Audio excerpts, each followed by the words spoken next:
Hey listeners, welcome back to the Dreadful Dialogue, a podcast where we chat about all things horror. I'm Elise. And I'm Kristen. Our guest today is known for directing the award-winning film Malibu Crush, but today we're talking to him about his time playing the character Tepes in the 2025 psychological horror film Texas Nightmare. Please welcome to the podcast the man behind the menace, James Pratt. Thank you for having me. Yay! Thanks for being with us. Man, oh man. So Texas Nightmare. So listeners, if you don't know, you can currently find it online. It's definitely available for VOD.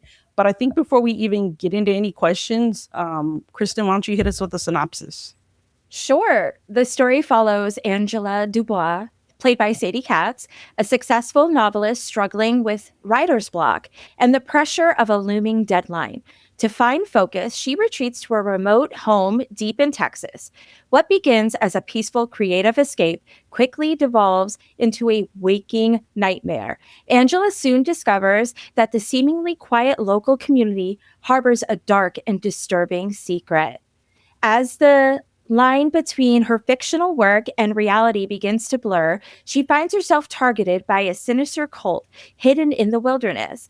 The film explores themes of paranoia, isolation, and the fragility of the mind as Angela enters a desperate battle for survival against forces intent on pulling her into their grasp. And that's the synopsis. Yeah. Very, very, very in depth there, Elise. I love it. I had times. I had a lot of time on my hands yesterday. I love it. So James, are you actually a fan of the horror genre? I do. I really like, because you know what, it also detaches you from reality sometimes, and sometimes you just need a good escape. Probably the best way to sort of sum up, I'd done a movie called On Halloween, horror film, which was kind of like me stepping in the water as an actor in like a proper horror feature film. And then there's a couple of other horrors. There's one called Wax Man I've got coming out with Frank Stallone, and 3 Killer Pigs as well. Look out for those coming up as well. So very fortunate. Anytime I could do a horror film is fun. Nice. That's awesome. Nice. So obviously that's what drew you in then to this movie and the character? Yeah, I fell into it a little bit as well because I'd never worked with Michael Marino and his crew. But I knew Randy, who was one of the producers, and Randy actually sort of offered up a role to me one day. And I was kind of like, you know, again, in Hollywood thinking like, are you sure you're giving me the role? Like, do I have to audition? But he's like, no, you're fine. You're fine. So it was a pretty easy, like, entry level in there. And then just reading the script, I was like, it's got, because I don't want to spoil it for the audience, but it does have a great twist at the very end. So right. Yeah. My first reaction reading it was, okay, well, this is a great script. And at the very end, it kind of flips on its head a bit. And so, yeah, I was left like wanting to do it very much after reading it. Oh, that's really cool. Randy's been in a lot of horror movies, right? Yeah. He's really big in the indie scene as well. Yeah, he really pumps out as a producer. Like, he really kind of has that machine going. And probably the interesting thing to shooting Texas Nightmare is Michael Marino had just shot a film called Clutch literally weeks before in downtown LA. So it was like that crew had sort of shot Clutch, and then here we all are in Topanga Canyon shooting the horror film, the same crew. And they were like in rhythm. It was a good shoot. It was a good crew. Yeah, because that one also had Sadie Katz in it as well, right? I think that's the one where she's like a rideshare driver. Yeah, that's the one. Vernon Wells, like, I mean, you could check it out. There's some good names in it too. And so, yeah, it was kind of plugged in. And then there we were, like, you know, in Topanga Canyon from an action movie onto a horror movie. Gotcha. Was it weird, like, because the movie's kind of like taking place in Texas, and I know not everybody that's going to listen to this film, like, did it feel like you guys were in Texas, even though you're like, we're actually in Southern California? You know what? Like, because I haven't spent like a great deal of time, for anyone that doesn't know, like Topanga Canyon, it's kind of pegged between Malibu and then over the other side as you start coming into LA. So it's not somewhere that you probably like spend a lot of time to. It's quite a rural sort of spot that a lot of people actually go to just to kind of, I guess, hide away. So where we were shooting, it was very remote. Like, there was nothing but a fire trail at the end of the road. And it was kind of like lights out. You couldn't see anything at night, just the place we were shooting. So it had a great vibe to it, and definitely kind of that helped. But yeah, Topanga Canyon at like 1 or 2 in the morning feels like the middle of nowhere. It does not feel like you're Yeah, close it's to really home. it's really dark, right? Like driving through there. Yeah. Oh yeah, Yeah. like we couldn't even see any lights from Yeah, the. there's no street lamps and Oh. stuff. Yeah, it's a really remote area. It's beautiful, like you So said. it's pretty isolated, huh? It's a Oh really good yeah, it's an escape for people that live in that area to go Oh, okay. hang out at. absolutely, yeah. So I wanted to ask you the character's name is Tepes. And when I first heard that, I was like, huh, like I've never heard that name. And of course, like right away, I was looking it up. And based on my research, it's historically associated with Vlad the Impaler. Was that something that, do you know if that was done intentionally? And if so, did that influence your character? That's a really good piece of it. So I would probably have to confirm with Michael. I think Michael, who wrote the script and directed it, he had more of a set idea of what Tepes' role in the film, like how he slots in with Sadie's character. I will have to ask him. I assumed Michael, that's great research. I assumed Michael had just come up with a great character name. Oh, really? I mean, I'm very- not enough Google, so I mean, it could be wrong. You know, we always joke we're not 100% fact based. We try to do Yeah. our research, but No, you great know, if we stuff. don't nail something, it is what it is. We're not we don't claim to be experts. No, Right, no, right, great job. exactly. But right away, like me and my husband Paul, who's our producer, like we were like, huh? And he goes, "That's an interesting name." And I'm like, "Is that Latino?" Like, I mean, I'm Mexican American. I'm like, I don't know. And I'm like, I'm Googling stuff, and I'm like, it says Vlad the Impaler, and I'm like, huh? And then it gave me vibes. Like while I was watching the movie, I'm like, wait a minute, is this a zombie? Is this a vampire? Like because I tried to go in very blind. I had done the press release, and then I was like, okay, I'm not gonna. I like to just watch a trailer once and then watch a movie so I can enjoy it. So then, like, I'm like, is Sadie like or Angela? I guess Sadie Cat's playing her. I'm like, is she like a Jonathan Harker character? It's like is from Bram Stoker's Dracula, where she's reading the letter from Dracula, and the character's name is like Vlad the Impaler. I'm like, is he like Dracula? Is she going to not his castle, but a house? So yeah, that was where my mind went immediately when I heard the character's name from the letter, and then started reading. So, I should have come to you when I was researching for the role. I should have come to you to get that. Next time, bring it to me. I'll do your research. Yeah. That's your lady right I'm a there. nerd. I like to. I teach history, so I really get into that kind of stuff. So I go down rabbit holes all the time. Nailed it. That's amazing. Speaking of performing, so this movie really blurs a line between surrealism and reality. So was that difficult for you to like get into character? Did you lean more into the surrealism It's a good question. versus the reality? Yeah. It's a good question because I remember when I first chatted with Michael Marino, the director, and the way he likes to direct. He's a great director because he gives you a lot of freedom. Like he's like, James, I'm not going to micromanage you. I'm going to tell you all the pieces and you can put it together, which I thought when, like with your question, it's a lot easier then to feel like you've got a bit of freedom to actually play the character and be a little bit more, I guess you could say, like bolder in the choices. And obviously Michael can always hone you back. But I thought that was probably the best way I approached it, where you've got that creative freedom. If it's going in the wrong direction, he'll let me know. So it could blend into a little bit of both.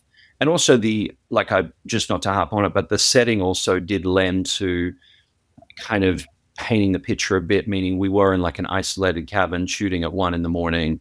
with candles, for example, in some of the scenes I've got with Sadie, and there's a sword and things like that.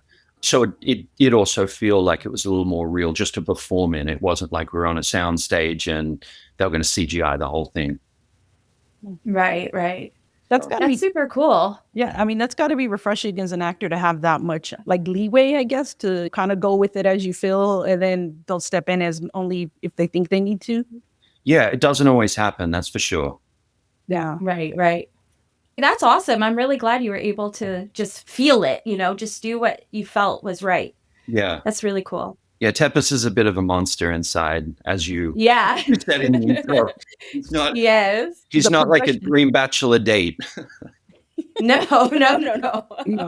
Yeah, he's definitely got some progression through, like, comes off like charming initially. Yeah. You're like, wait a minute. And that's also what added to me thinking, like, is he a vampire? Because like his vocabulary that he used was like old timey. I don't know if that's the right term I'm looking for.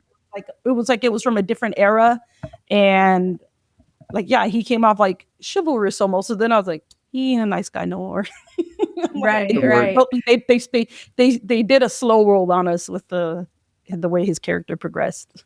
Yeah, Yeah, definitely. He's quite manipulative too, because you saw like he's got like, for example, the first encounter, it's like he's trying to get Sadie's character Angela to drink, and then you see the frustration of her not drinking, but it's not like a polite drink, like have some wine because it's a very expensive bottle of wine. It's more like he's got a sinister plot behind that.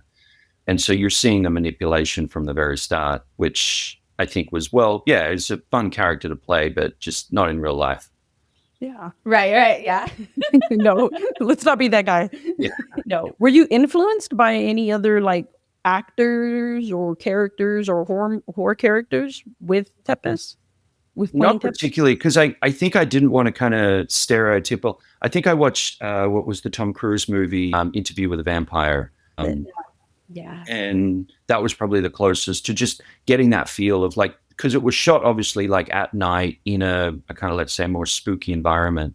That film had a lot of good night shots and good moody sort of character scenes to really just get a little bit of a feel and the sort of the tone. But most of it was just coming off the instructions on the page and just listening to Michael and his vision. So it was fun. That's cool. Yeah. So this film is described as like a slow burn and paranoia. Like you're just like, what's going to happen? What's going to happen? So what do you think is the most unsettling, quiet moment of the movie? Uh-oh, is that too deep?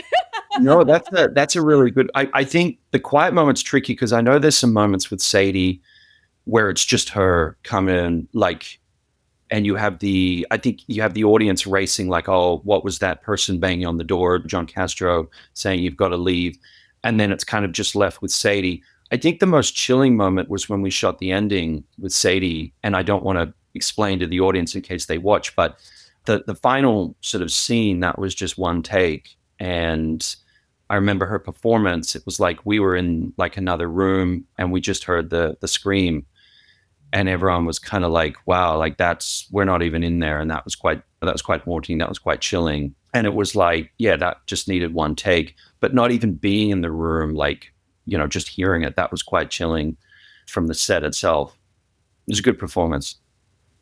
Yeah, she did great throughout. I'm a big fan of her. She's come on the podcast before. So seeing her in this role, I mean, it was interesting because she's by herself so much. And then the whole time I'm like, red flags, don't drink the drink from Randy. Don't drink the drink from James. Like, what are you doing? No. It was, I was going to say, there is just a sort of segue also just on the Sadie's performance. And obviously she's come off Clutch as well, only less than a couple of weeks before. So she's kind of doing two films back to back as the lead role and keeping that energy and keeping that emotion, which was just like, that's awesome. Because you see the opposite. You see actors complain like, oh, I'm going to need like a month off after this film to recover or whatever. And Sadie just powered through both emotional roles. Yeah, for sure. Wow. That's great. We do adore her a bunch. Yeah, she's done a lot of. She's wonderful. Yeah. Yeah. I'm a big fan of her. Oh, go ahead. I was going to say, just that crew as well. You had sort of Felissa and Ava and Lou, and like, obviously you've got a great experience with horror films. You would have seen a lot of familiar faces. Yeah. I mean, that actually makes me think of something I wanted to ask. I mean, what was it like sharing? Granted, you only shared the screen mostly with Sadie Katz, but what was it like being on set with, like, those two are such scream queens. I'm a huge fan of the both of them. I've met Felissa Rose. I mean, she's so genuinely sweet in person. I met her at a convention. What was it like having them on set with you? Just really cool. Like, there's no diva or like that sort of difficult Hollywood actress stereotype. They were just really, really laid back, really cool just to hang out with sort of people. And that doesn't always happen. Like, that's the thing. It doesn't always happen. And because this was quite a sort of quick shoot as well. It was under 2 weeks, the actual shoot. It was sort of in and out. I think that really helped as well because you've got you're not being held up on day 3 by, let's say, someone being difficult or wanting more takes or whatever. It's like it was just every day, finished on time, wrapped, move on to the next. And you're right about like that, obviously, like the pull that some of these people have in the horror scene, because I know like when even back in Australia, it's like there was a little bit of press came out about it. And there's people that I'd never heard of just reaching out, like huge fans, Liz Rose and Sadie, Ava, like all these people have done horror films. And the industry, like it's a really loyal industry, the horror industry. Like the fans are really loyal. Forget about like comedy movies where it's like, oh, I don't like that sort of comedy, or I don't like this comedian, he's not funny. It's like horror fans stick together. Like they will travel across the country to go to events. Yeah, it's definitely like a loyal fan base. I'm gonna sound like a broken record because I've said it several times on episodes, but we're definitely like a very accepting base. Like in any group, you're gonna have those one or two people that are like a terrible representation, but like we don't care gender, we don't care what religion, we don't care you're black, brown, white, whatever, heavy, big, small, whatever. I mean, I always say, hey, we all bleed red. They're such an accepting group, and they are a very loyal group. I'm known to do that. Go out on my way to go to a convention, go to a show, go see something, so that I can see some of these people. So yeah, that's really cool. I mean, I know Lou Temple's been in a lot of stuff. Like I said, Felissa, Sadie. So it was cool that they got like this really cool cast together for this. Yeah. Yeah, and it's a fun shoot. There was actually a sort of a funny story too. I know we were shooting that scene with about John Castro, and he's banging on the wind, like warning Sadie, like you got to leave. And just to sort of set the premise, we're at the end of a very, very secluded street in the top of Topanga Canyon. Like there's nothing but just a couple of driveways with walls on them, and it just feels like there's nothing around there. And when we were doing that scene, I remember like by the third scene, one of the neighbors must have thought it was real because they're hearing like someone banging on the door going, you got to get out. You got to get out. There's someone after you. And what was really wild about this is it was like a time machine because this person was dressed in like a vintage 1930s suit, looking like he hadn't been to the city because Topanga is quite isolated, but it just looked like he hadn't been like in society, like character actor, like. And he was kind of staring, like looking back. And I just kind of was like, this would definitely make sense. You don't have any sounds, like nothing in this secluded part of Topanga Canyon. And then there's a guy yelling at the house door, like pounding. And this, that's 1930s, 1940s character actor appears looking at the driveway, not sure what's going on, and then kind of just like disappeared back into his house when he saw a camera. But it was like damn Hollywood. Right. It's the damn Hollywood people again. Yeah, exactly. It's like, you gotta move. That or he was like, hey, is it a Pachuco film? I got my zoot suit on. Right. The joke was, it was like we could really use him in this film, but he just kind of disappeared like after that. Like, because again, could have been an extra. He could have been a walk-on or an extra. Yeah. I gotta move to Topanga. I could end up in a film. Yeah. That's so funny. But that's Topanga Canyon because it's highly recommend just exploring it because it does not feel like you're anywhere near Los Angeles when you're there. Was that one of your favorite scenes of the movie, or do you have any other scenes that you really love shooting? Or well, I've got it's hard to put like the favorite one. I think probably they're all really rewarding at different stages. It was just a fun time. You know, it was a nice reality escape from living in LA. You can kind of hang out in Topanga Canyon. Probably like a story that I haven't told Michael, the director, which is this is a little bit off track, but the sword that Tepes has in the movie, if you remember, he puts it to Sadie's, like he basically threatens Sadie with a sword. At the end of the shoot, Michael actually gave me the sword, which was a really nice gesture to just say, thanks. And it was a very cool sword. The problem is I was actually about 6 months later, I was going back to Australia for a holiday. And I thought it's probably an idea I could take it back to Australia and kind of just keep it there in the sense of like, because I don't want to have to keep storing stuff in LA. And I made the mistake of going through customs at Sydney. I knew where you were going. No. Right when you were like, I already knew. I'm like, okay, he's gonna try to take it to his home country. Yeah, like, and again, I was like, let me sit back and listen. Yeah. Kind of just to put things into perspective, like LA, everyone kind of has a little bit more open-minded with, like let's say self-defense. Australia, guns are pretty much banned. So like a sword is like a very offense.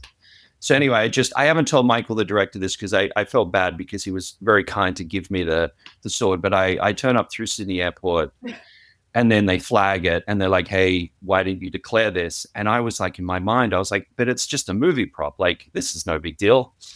Then I just remember I got taken to this side part of the airport, and the customs guy, he pulls the sword out of the thing, and I'm now looking at someone holding it, and You're I'm like, like, yeah, that does look very much like it. This looks tough. And Right. there was a little bit of back and forth where I tried my case. I was like, oh, it's a movie prop, it's no big deal. And the guy's like, well, let me show you the trailer to my film on my phone. Right. I was like, because I had like a picture on set, like to try and lend some sort of credibility. And they were like having no, like, were like, this is a serious offense, you realize. And they showed me this kind of, they said like this big is kind of not like the minimum. And then it kind of, the one that like the sword I have is like, it's kind of like 40 centimeters or something. And it's like, that was like 5 times over the size that would be legal. And I pleaded, and then it basically was not a fun experience for about 20 minutes. And then they let me go through. But it was just, the sword in the film, unfortunately, it got taken away by the Australian government. The Australian government now has a piece of the movie. Wow. Yeah, exactly. Yeah. And there's nothing you can do to I knew it. Like, I don't, like, if people aren't watching us, you should go on YouTube and like watch. Like the whole time I'm like, oh no. I'm like, I know. We're like cringing. You're like, I'm like, I already knew. I'm like, and he's going to tell us he doesn't have it anymore. And he just confessed it on our podcast. Wow. Sorry, Michael Marino. Yes. So I feel very bad, because if Michael ever says, I hope you like the sword, I loved it. But unfortunately, the Australian government took it away. So, but yeah. Oh man. That's a bummer. Yeah. Then it's like you leave it with something. You're like, what would I have done with it? Leave it with my friend. Like, hey, hold on to my sword. I don't know. It's just, that's an awkward thing. That is awkward, right? Yeah. Do you have any other fun stories from the set?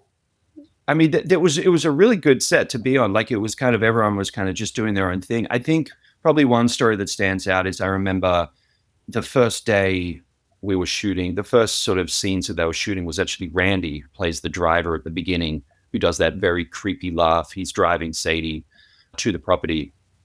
And I just remember I was at, let's say, base camp, like the main house, and the crew went down to PCH and was shooting on the PCH, Pacific Coast Highway. And I remember they came back up, and I remember Michael, the director, was like, Randy decided to do it in Chinese. It's great. I love it. The script's been changed, like, as in, like, it's like just on the spot. And it was kind of, I think it was just the start of showing how the film had a little bit of creative freedom. But that was something that kind of changed a bit, because that opening scene was also one of the first. But it was just, it was fun. Sadie was really cool because she was kind of driving past where I live in LA. So we sort of carpooled quite a bit. And then Sadie and I actually went on to do another movie, 3 Killer Pigs, not long after.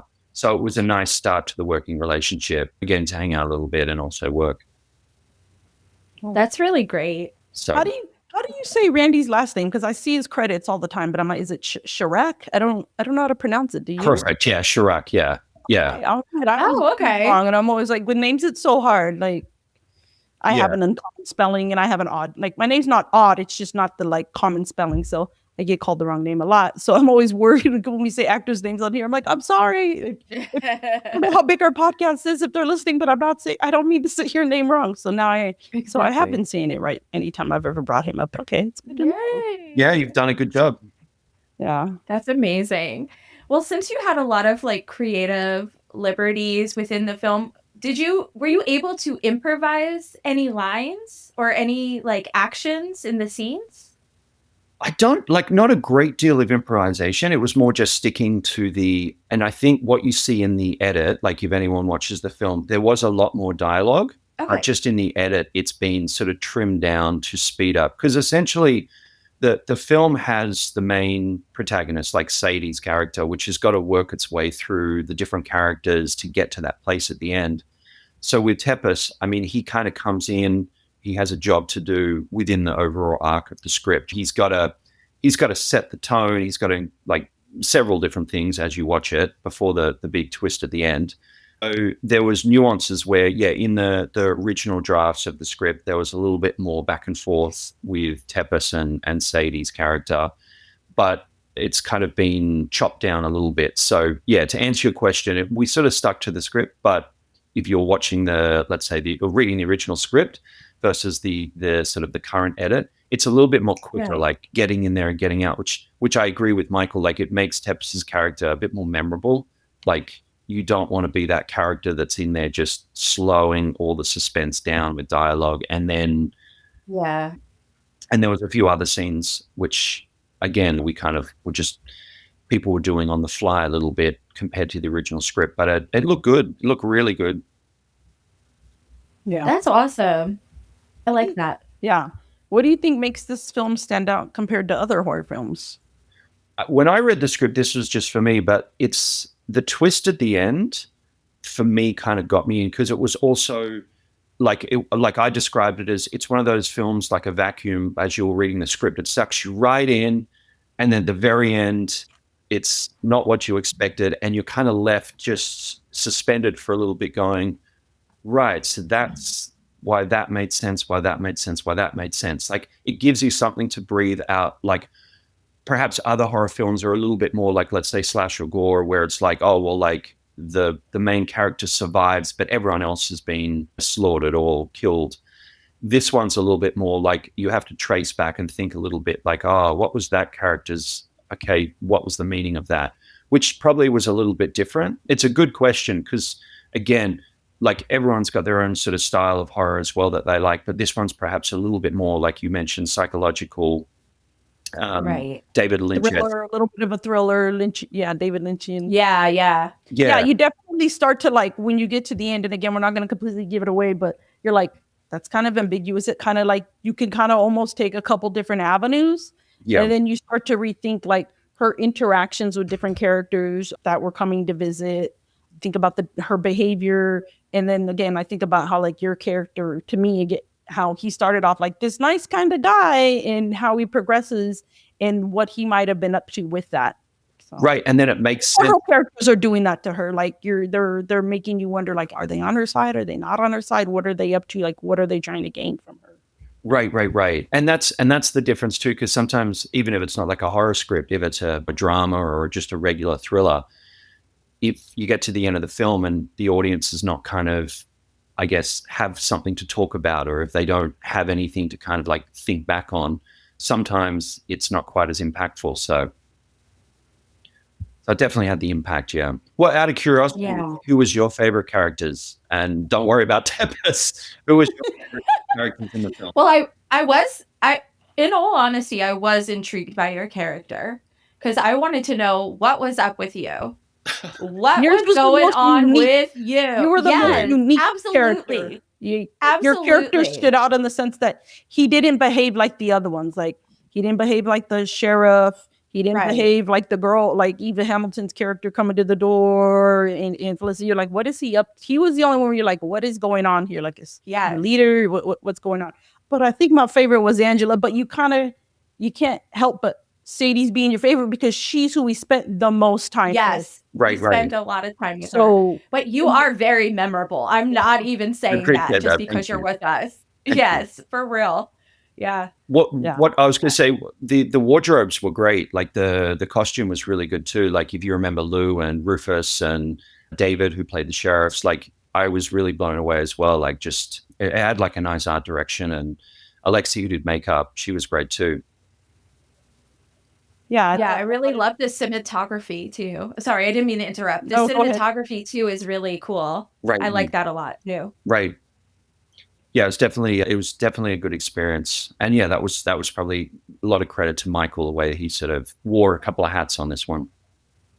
Yeah, that tends to be a thing in indie films. And whenever I talk to actors, it's like a lot of wearing your different hats. And I think that it makes it like, man, I mean, I give it to people who work on films that are indie, because it's like you really have to work with what you have. And sometimes people have to step in and like, okay, you know what, we need to get this done, so I'm gonna have to just take this job on, or let's go in this direction because this is gonna work with our film. And I like that. I think that's why I'm such a fan of indie films, and especially indie horror. Yeah, definitely. Well, that's kind of like the catalyst, isn't it? Like when you meet someone in Hollywood and it's like one person's looking for $15 million for their first feature film, and then you meet someone else and they're looking for like $50,000 to shoot their first horror film. And it's like one is a bit like flying first class. If you give someone 15 million, they can hire a team. And the $50,000 one is like, yeah, I'm probably assuming the director's probably going to also cut it. And he's probably also going to have to be like a producer and call in favor. Right. So there's two different types of filmmakers from that side. Yeah.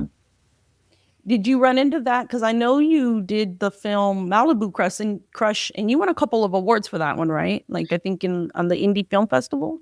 Yeah, that, if anyone's kind of wondering, Malibu Crush. It's not horror, but yeah, it's like Yeah.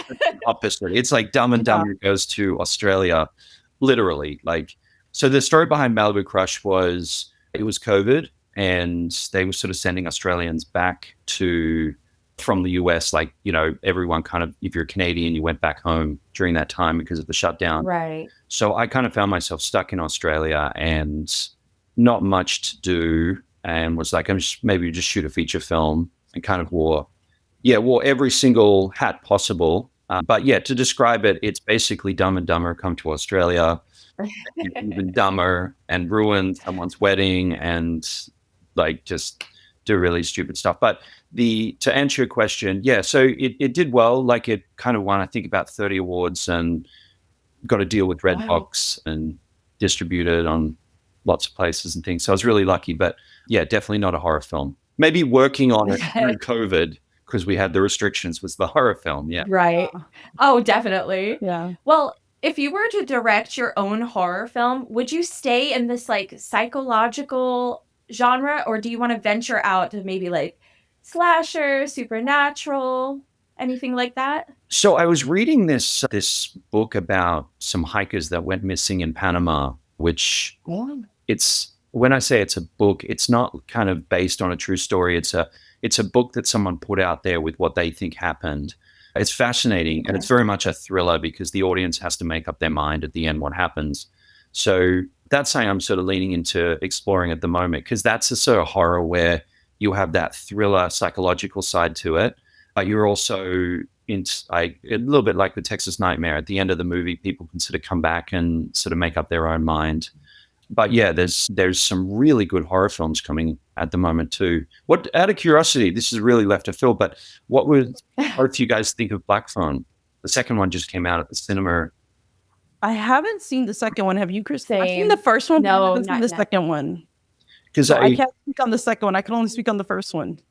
The reason I asked that, just because I do, like, I keep a track of the box office, what's making money, what's not. And it's sort of, you see the highs and lows, but it's, yeah, horror films consistently, there's these big ticket ones coming out that just 50 million, 100 million, 200 million, like Right. they're really strong regardless of what the market is, like in any sort of stage. So I haven't seen it either, but I really like the first one. That's why I was sort of curious to see.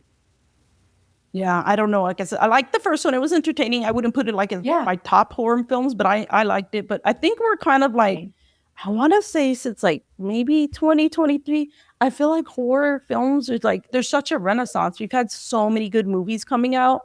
And then we're going from an indie film to a complete opposite. Now we have like Sinners and Frankenstein, like getting nominated for like Golden Globes and the Academy Award. And like horror films get snubbed in those categories. We never get nominated. And when we get nominated, we never win. I think the only one that's ever won is, oh my gosh, Hannibal. Silence of the Lambs, right? I think Silence of the Lambs, yeah. Right. I think that, Well, like, yeah, Jodie Foster won. Yeah. But nothing, that's cool. I think that's got to make it hard to compete when there's so many big ones. And I think we're just having a renaissance. It's so much more socially acceptable. You see more fans out there. There's more merch for us now. Like growing up, I mean, I've been a horror nerd since I was younger, and like I really got into it when I was probably like 11, 12, and there was no like big conventions, and there was like Hot Topic was like the only store you could go to and get like a t-shirt. Like you couldn't now, like they're in like Target, like there's t-shirts, Right. Stuff. So it's like, I think that helps. It's like, it's putting it more in the forefront for people to become fans. And so many people are fans of horror and they don't realize. Like I tell them, I'm like, I'll have people, oh, you like that stuff? You like scary movies? And I'm like, you like some too, you just don't know it.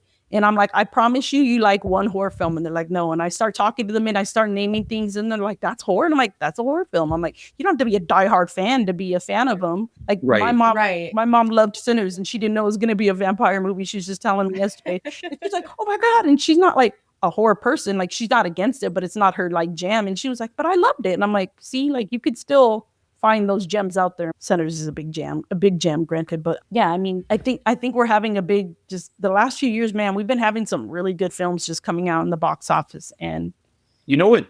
It's just putting it more in people's faces.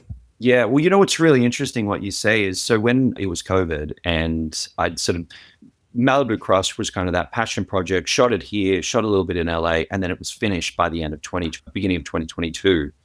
But I was speaking to distributors all over that time, and they were saying that because COVID had sort of restricted, obviously, the limited number of people on set, a lot of people didn't want to work in big crowds. Plus, people were like, hey, like I'm stuck inside and I'm living with my parents, wherever that is. I could shoot something here, probably a horror film. The distributor was saying like, yeah, like there's a lot of horror films being shot over COVID, far less rom-coms, action films, which probably helped Malibu Crush stand out at the time too, just because there wasn't as many. But the interesting thing is, I remember I was at AFM 2022, like people were saying like, oh, like horror films are on the way out now that restrictions are going out. Like they were saying that, and it's been the opposite.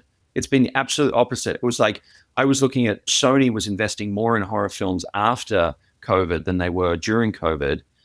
But it was, I think people thought, oh, well, horror films had that renaissance, like you said. It's like, it's just because of COVID. Once people can go and play beach volleyball again, like they'll make these sort of movies at the beach and things, but they haven't. Like horror films have just been absolutely tearing it up. So it's kind of there to stay, I'd say.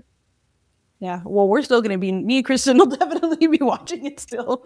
We'll be here. Yeah. I love the whole thing. Yeah, I love when you talked about, you know, all during COVID. I'm just like, I'm just gonna go film a movie, and I'm like, I'm just gonna watch. I'm just gonna actually watch horror movies. Like that was what I did during COVID. It's like I was stuck at home. I was teaching from home, like, and then it was over. I learned to bake bread. Yeah, I'm like, I'm just gonna walk from my computer to my couch, and I'm gonna find a movie to watch. Like, I had like my to be watch list, so. I had so many, and I was like, I still have tons, even though I'm a fan, like that I need to watch. Same. So it made me feel like, damn, I was lazy. So you're making, I know, right? I made a movie. Well, the only Achilles, like I completely get it, because I kind of saw pretty much everyone I know did the same thing, and like, all right, this is what it is. We're gonna have to binge watch and get used to just Uber Eats. Like, I think I kind of like I was like, well, I'm only going to be in Australia for so long. You've got unions and permits and things like that in the US. I've got this limited chance to be back in Australia and shoot something without as much restrictions. But yeah, shooting during COVID was a horror movie, because it was like shut down 1 week. Oh, you can reopen, but you can only have 7 people on set. Oh, actually, like it was very, I guess you could say, like it was very stop start. So, but wow. But here we are. Oh, that's crazy. So. Do you have any other upcoming projects? I know you keep talking about the 3 Killer Pigs. What other projects do you have coming up? Yeah. So there's a couple of cool projects coming up. The next movies to come out. Yeah, 3 Killer Pigs. Thomas Churchill's the director, Brian Austin Green, Anson Williams, really cool people in the film. And that was a lot of fun to shoot. She goes, I'm a 90210 nerd. That's why she's pointing at me. This girl in 90210. Yeah, I'm a big 902. I could have a podcast on 90210. She knows more than... She's like an encyclopedia. Anyway, really? Go ahead. Really? Yeah. Well, yeah. Okay, so 4 Pigs is coming out next, and then what else? 3 Killer Pigs. What else? Which I think you both will really enjoy. I think you'll both really enjoy that. It's got a great twist as well, but it's different to Texas Nightmare. It's a little bit more of a sort of a thriller action as well. It's not. Oh, okay. It's not such a sort of a contained burn. Waxman, Frank Stallone, Carlo Mendes, Shah Jackson, John Abrams from Scary Movie. Oh, yes. So Waxman was mainly shot at the Capitol Arts Building in Chatsworth, that big soundstage, which was pretty wild. Really cool place to shoot. So that's coming up in let's say the next 6 months. And then if anyone likes comedies, I was lucky to be one of the producers on Wingman. So Harlan Williams directs. If anyone remembers Harlan Williams, he was...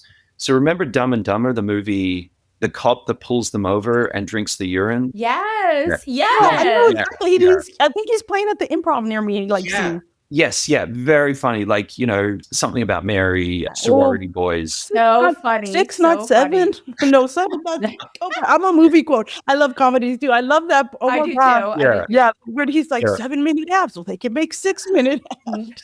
Something about Mary. He's so good in that. Right? Yeah. So Yeah, yeah. he's in it, and look, I'll say, like, we're talking about horror, but this is like Oh a no, sure, yeah. No, it's we want to know. very, very funny. Kayla Wallace, she's in it. She's in Landman with Billy Bob at the moment. Jamie Kennedy, David Lippert. They have a really cool cast. So that's very funny. It's like wingman, like a guy gets dumped by his girlfriend, hires a wingman, which is Harlan, who has these very unconventional ways to get your girlfriend back. That sounds great. So I can't wait to watch that one too. I promise you, you'll laugh at that. And then I have Eyes of Salt, which is in post-production, which was a passion project. Last year, I went back to Australia, kind of like Malibu Crush. I'm like, I'll be there for just a short period of time, quickly shoot something. And that's a very moody, emotional drama set on the other side of the world between a New York playboy, he's a strange father, and a Hong Kong TV actor, a failed TV actress that's kind of in the mix as well. So it's a bit like Lost in Translation at a sort of seaside sort of town. Okay. So that's cool. You've been busy. Yeah. They're busy bee. Yeah, I was gonna say they're coming out, so we'll see what the reviews are like. Yeah. Nice. Is Three Killer Pigs you said it's not a slasher. You said it was a thriller type. It's a thriller horror. Yeah.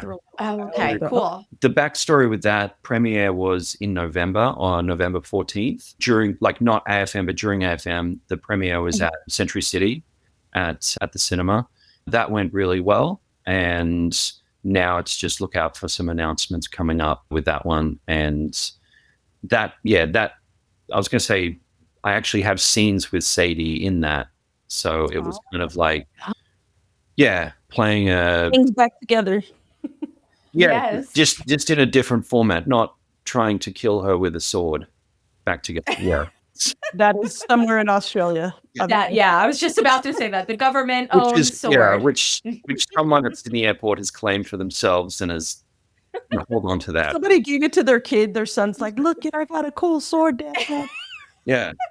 Look at this silly person thought he could bring a sword through custom. Good for us. Yeah. Oh man, that's crazy. Oh, that's a bummer. But yeah.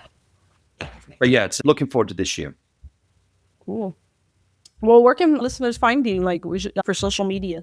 Probably the best one would be Instagram. It's just James_Pratt 7, like the number 7. Same thing on Twitter, James Pratt Official, LinkedIn, James Pratt Official, YouTube, just any of those. And on IMDb hit me a message if I can help with anything. Cool. Amazing. Yeah. This was so much fun. Thank you so much for being with us. Oh, I really appreciate it as well. Thank you so much as well. And like I said before, thank you so much for watching Texas Nightmare and coming on the ride as well. Of course. Yeah, listeners, check it out. And it's on VOD right now. You can find it you can rent it, you can buy it, check it out. But with that said, thank you again, James. We're so happy that you decided to join us today. We really appreciate it. And we hope our dialogue was not too dreadful for you. That's great. It's great. Yeah. Well, with that, thank you to the listeners. You can find us on Instagram at Dreadful Dialogue Podcast. Our website is dreadfuldialogue.com. With that, have a good one and keep it dreadful.